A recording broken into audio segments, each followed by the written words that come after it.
ale pachoka en lack of access to information. Matine ni gikia kata gikoso ng'eyo kaka winjo bed ne gitimo seche moko kata weche go mago mag pur e yo makare.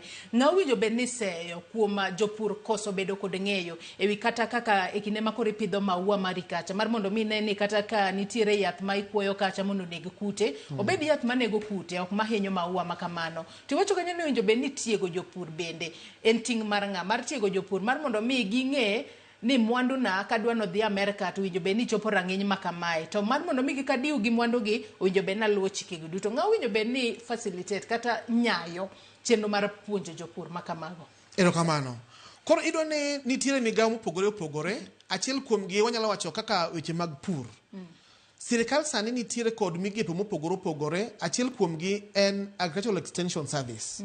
Koro ibro ido ni kama wadakie nitiere agricultural officers manyalo miyi chenro kata access to information kuom yath manade minyalo goyo, kuom mududu manade monego beni inego, kata sama itimo grading onego beni itiyo gi grade machal nade. Tadier kata migawo mar KEPHIS ma waluongo ni Kenya Plant Health Inspectorate Service.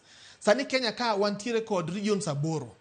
To regions aboro gi watemo matek mondo mi wakao services obed machiegni ne jopiny. Koro kata dala kucho ka in Kisumu tibro yudo kani wantiere kod office Kisumu kacha, moro bende nitiere wayao Hispania kocha ma inyalo ringo tidhi tipenji ni to ang'o momiyo datim nade mondo mi alure kod chikegi. Namba 2 e yore mag mbui. Sirikal sani oseloso weche moketo maber mokete mbui ma uluongo ni website. Koro website kanyi ibro yudo ni idara kata ministry mar agriculture to kata migawo mar KEPHIS ni e weche mag mbui go giketo weche monego beni ji luwo, gimonego beni timo chakre nyaka igiko. Aito mogik wantiere kod weche mag inspection.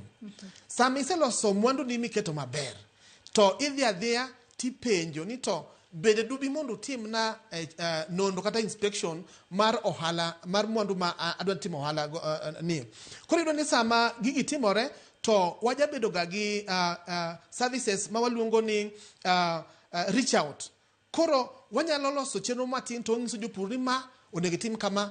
Wantiere kod agricultural shows ma bende watiyo godo mondo mi jopur obi mondo penji ni to ang'o monego beni atimo, gimanade kata chik manade monego beni aluwo mondo mi mwandu na ni ochope chiro.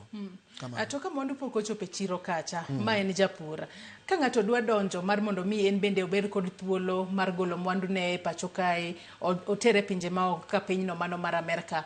Ochuno mar mondo mi ng'ato obed japur mapuro mwandu mathoth kose kata jopur matindo tindo. Iluongo dho ngere ni nyaka gibed large scale farmers kose kata small scale farmers. Bende nyalo donjo e chenro mano mar golo mwandu gi e pacho ka gitere pinje maoko. To ng'ato ka da donjo okang' mane mokwongo mowinjo bed nokao mar mondo mi rang'iny mag gigo mogole puodho obed mago manyalo chopo nyaka e pinyno mar Amerika kapodi gin mana kare ka onge kethruok moro amora. Isaac.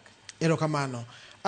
Wantiere gi migepni ariyo, ng'at ma puro maduong' miluongo ni large scale to gi jago matimo matin miluongo ni small scale. Koro jok matimo small scale gi gimbe ginyalo mana timo ohala. To nekech nawacho ni nitiere weche maroteke machiel kuom gi en bedo kod oteku mar timo ohala. Iyudo ni joma tindo gi gionge kod oteku mar timo ohala. Oteku mane madwarore Isaac? En oteku mane ma ng'ato nyaka bed godo? Erokamano. Nyikora mongo oteku mawacho en nitiere cost kata kiwango mar timo ohala nikech gigi kiseloso mwandu to nego be intero gi kata mana e port, gidhi gi meli kata giidhi ndege Jomo Kenyatta ka, tiyudo ni gigi dwaro mana pesa. Aya, mondo ing'iew yath igo kacha mondo mi gik wadudu otho, gidwaro mana pesa. To ng'at matin man dala kacha samo pesa no onge godo. Koro iyudo ni mondo mi ochukre, mondo mi otim gigi kite tame. Koro nitiere jok ma riwore, iluongo ni farmer groups.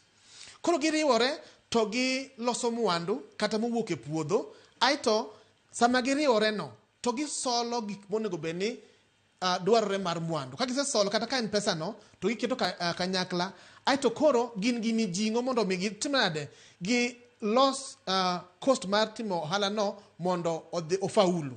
Aito namba 2 iyudo ni sama onego bed ni ng'ato chako, ne wacho ni wantiere kod migepe mopogore opogore e sirkal ka. Koro kikawo kata mana maua ni mipidho, to kapok ichako tere oko, to imanyo kuma KEPHIS nitie. Inyalo dhi kendi kata inyalo dhi e yor mbui e website, to ikwayo mondo mi timni registration mondo ibed jakanyo no mar japur. To sama itimo registration no, ibiro teri e training ni mondo mi mwandu ni wuog oko, tim 1, 2, 3, 4.